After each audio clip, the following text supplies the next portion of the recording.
রান্না করা গরুর মাংসের ঘ্রাণে মৌ মৌ করছে পুরো দোকান। আর জিভে জল আনা স্বাদের এমন গরুর মাংস খেতে দূর দূরান্ত থেকে ছুটে আসেন ভোজন রসিকরা। তাই তো বিসমিল্লাহ হোটেলে মুহূর্তেই বিক্রি হয়ে যায় একটি আস্ত গরুর মাংস।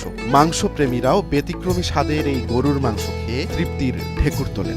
আমি গাজীপুর থেকে এখানে খেতে এসেছি। আমি জানি এখানে আরো কয়েকবার খেয়েছি, তো এখানে খাবারটা অনেক সুস্বাদু, অনেক মজাদার খাবার। এই জন্য গাজীপুর থেকে কয়েকবার এখানে খেতে এসেছি। আজকে প্রথম আসছি, এর আগে কখনো আসা হয় নাই। আমার সহকর্মীর কাছ থেকে এটার নাম শুনছি যে এখানে আসলে ভালো গরুর মাংসের জন্য এখানে অনেকেই আসে খাইতে।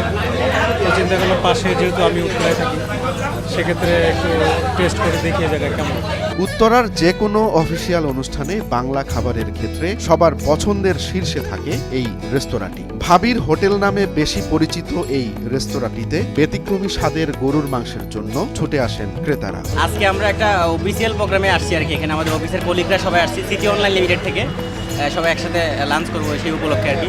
যদিও এটা অনেক পূর্ব পরিচিত, আগেও আমরা বেশ কয়েকবার এসেছি। এটা এখানে বিসমিল্লাহ হোটেল হলো, এটা সবাই এক নামে চিনে, ভাবির হোটেল নামে আর কি। ঢাকার আশপাশের জেলা থেকে কাজে আসলে অনেকেই দুপুরের খাবারের জন্য বেছে নেন বিসমিল্লাহ রেস্তোরাঁকে। ব্যতিক্রমী স্বাদের জন্য এখানকার গরুর মাংস সবার পছন্দের শীর্ষে। আমি উত্তরে আসলেই প্রায় সময় এই বিসমিল্লাহ হোটেলে খেতে আসি।